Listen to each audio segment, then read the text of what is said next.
जय हिंद दोस्तों, कैसे हैं आप सब। मैं आशा करता हूँ आप सब मस्त होंगे। आज हम बात करेंगे RRB NTPC graduate level exam को लेकर, जिसका आंसर की जारी कर दिया गया है। बहुत से अभ्यर्थियों का यह प्रॉब्लम आ रहा है कि आंसर के आने के बाद उनके मार्क्स में काफ़ी घटाव देखने को मिल रही है। तो सेफ स्कोर क्या होगा CB22 के लिए, और कितने परसेंट कैंडिडेट यानी कितना गुना कैंडिडेट हैं जो CB2 के लिए क्वालिफाई करेंगे, और नॉर्मलाइजेशन के बाद क्या आपका अंक भरने वाला रहेगा, कौन सा शिफ्ट सबसे ज़्यादा हार्ड रही, कौन सा आंसर रही।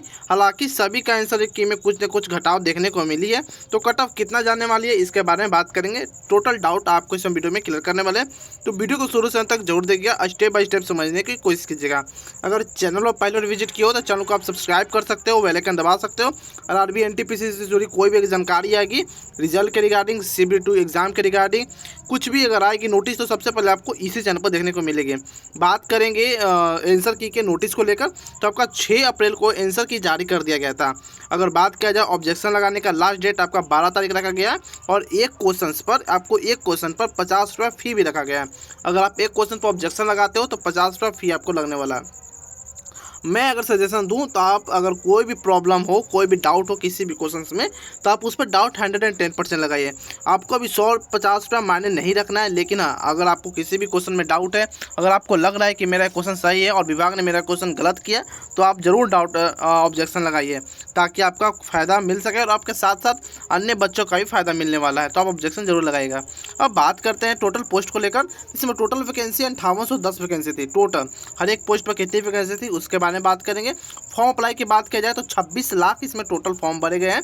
प्रेजेंट कैंडिडेट 14,36,000 के करीब में इसमें टोटल प्रेजेंट कैंडिडेट हुए थे, यानी कि टोटल एप्लीकेंट 14 लाख इस एग्ज़ाम को दिए हैं।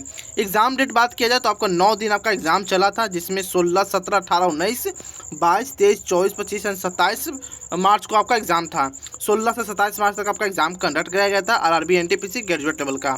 अब बात करते हैं किस पोस्ट पर कितनी वैकेंसी आई हुई थी। तो बात किया जाए सबसे पहले गुड्स ट्रेन मैनेजर को, जिसे हम गार्ड भी बोलते हैं, उसमें 34 से 16 टोटल वैकेंसी थी।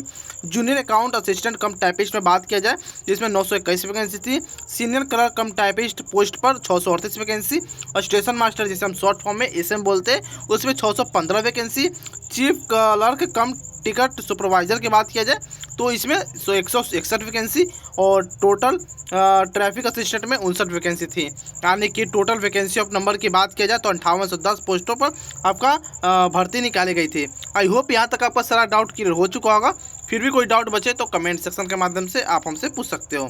अब बात करते हैं किस आरआरबी जोन में और किस आरआरबी जोन में कितना कैटेगराइज वैकेंसी थी। तो आपको यहाँ सारा डाउट आपको और क्लियर हो जाएगा, क्योंकि यहाँ सारा आपको चार्ट टेबल बनाया गया है, तो आप इसके थ्रू सारा कुछ जानकारी ले सकते हो। अब बात करते हैं नेक्स्ट कि सब्जेक्ट वाइज डिफिकल्टी लेवल क्या रहा है। तो सब्जेक्ट वाइज की बात किया तो जीके जी सबका हार्ड लेवल का पूछा गया था। ये सारा डाटा आंसर की आने के बाद का डाटा है। मैथ की बात किया तो मॉडरेट टू हार्ड रहा है। हालांकि पहले मैथ बताया जा रहा था कि मैथ काफ़ी मॉडरेट लेवल का पूछा गया, लेकिन जैसे आंसर क्या है तो इस डाटा में बदलाव हुआ और मॉडरेट टू हार्ड हो गया। ठीक है, रीजनिंग मॉडरेट लेवल का पूछा गया है, अच्छा खासा सभी लोग अटैम्प्ट किए हैं और इसमें नंबर भी अच्छा खासा है। लेकिन इसमें नंबर बहुत से बच्चों का कटा है करंट अफेयर के कारण। करंट अफेयर पूछे ऐसे कि पता नहीं चल रहा था बच्चों का कैसा है, और इसमें बहुत ज़्यादा रॉन्ग अटैम्प्ट है, जिसके कारण निगेटिव मार्किंग हुई, और निगेटिव मार्क के कारण आंसर के आने के बाद आपके मार्क्स में घटाव देखने को मिला है। सभी बच्चों के मार्क्स में घटाव देखने को मिला है, सिर्फ आपका नहीं, ये आप ध्यान रखिएगा।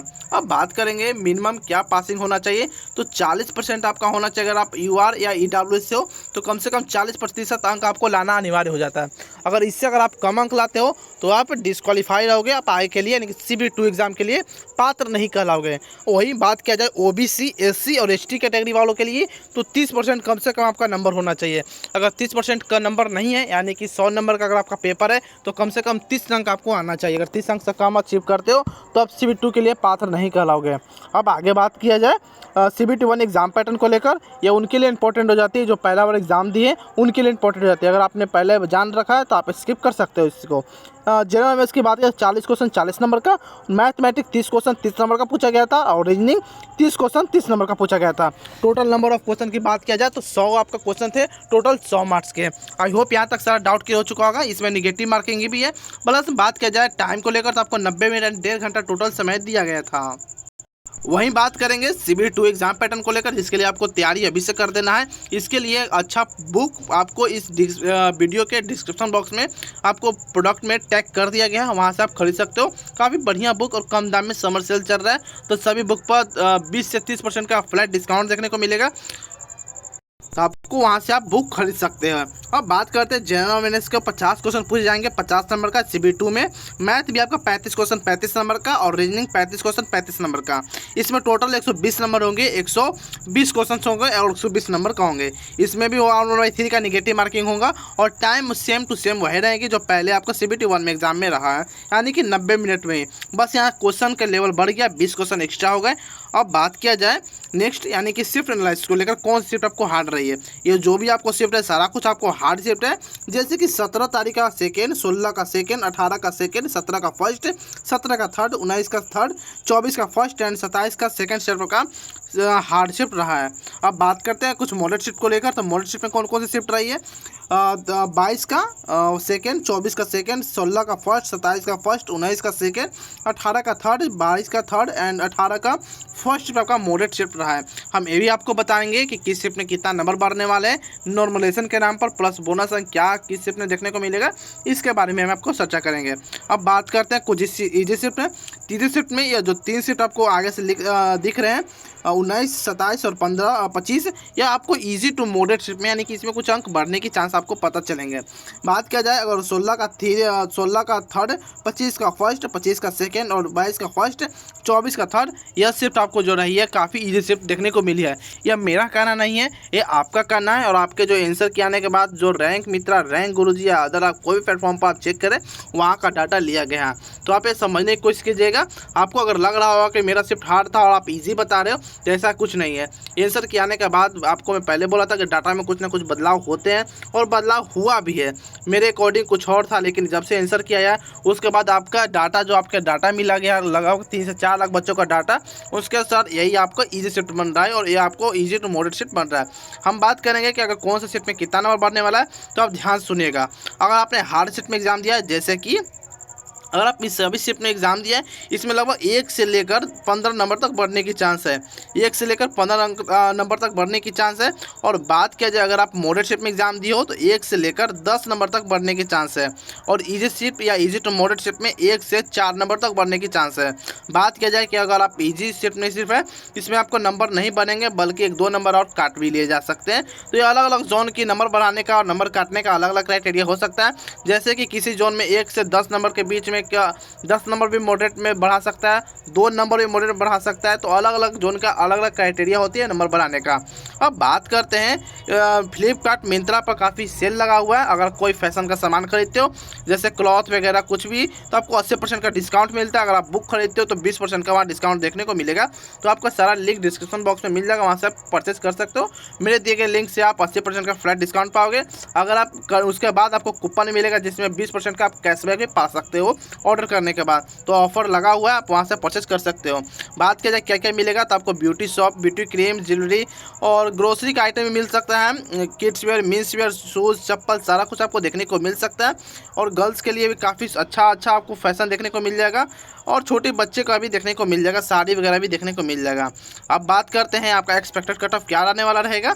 तो आपका ग्रीन जोन में हो तो ग्रीन जोन में लगभग कोलकाता, रांची, हुबली, बेंगलोर, गुवाहाटी, चेन्नई, बिलासपुर और सिकंदराबाद जैसे जोन इस बार आपको देखने को मिलेगी किस कराची में, ग्रीन जोन में।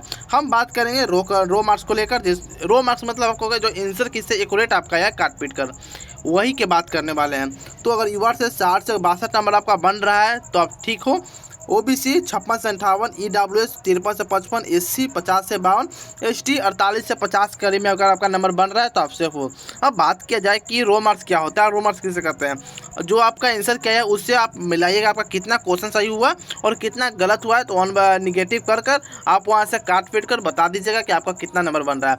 अगर इतना करीब में आपका बन रहा है, 1-2 नंबर कम भी है, तो टेंशन लेने की जरूरत नहीं, आप CBT 2 की तैयारी कर सकते हो।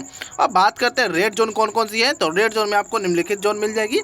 कोलकाता, भुवनेश्वर, प्रयागराज, हाजीपुर, पटना, मुंबई, भोपाल, चंडीगढ़, अहमदाबाद, मुंबई, गोरखपुर और जयपुर, अजमेर जैसे जोन आपको इस बार रेड जोन में देखने को मिलेगी।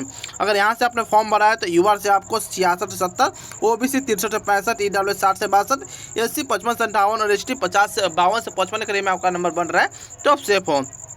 अब बात किया जाए आखिर इतना कम कट ऑफ जाएगी, तो अब बताते हैं इतना कम आपका कट ऑफ नहीं जाएगी। आपको ही पता है और मुझे भी पता है कि आपको जो बताया, आपको रो मार्क्स बताया, तो इतना आपका कट ऑफ तो जाने वाला है नहीं।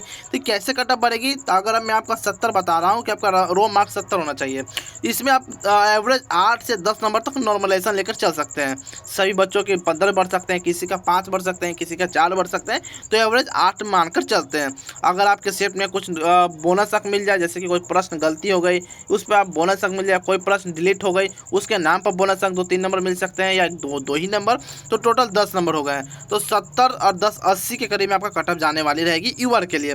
तो ध्यान रखिए, 1-2 नंबर प्लस भी हो सकते हैं, 2 नंबर माइनस हो सकते हैं, लेकिन आप 80 का टारगेट जरूर लेकर चले। अगर इतना नंबर बन रहा है तो रो मार्क्स में इतना बन रहा है तो आप CB2 की तैयारी कर सकते हो। बाकी और भी इन्फॉर्मेटिव वीडियो के लिए आप हमारे चैनल को सब्सक्राइब कर सकते हो, बेल आइकन दबा सकते हो, क्योंकि आरआरबी एनटीपीसी ग्रेजुएट लेवल से जुड़ी कोई भी जानकारी आएगी तो सबसे पहले आपको इसी चैनल पर देखने को मिलेगी। तो फिर मिलते हैं कोई और अंदर इन्फॉर्मेटिव वीडियो में, तब तक के लिए जय हिंद, जय भारत दोस्तों।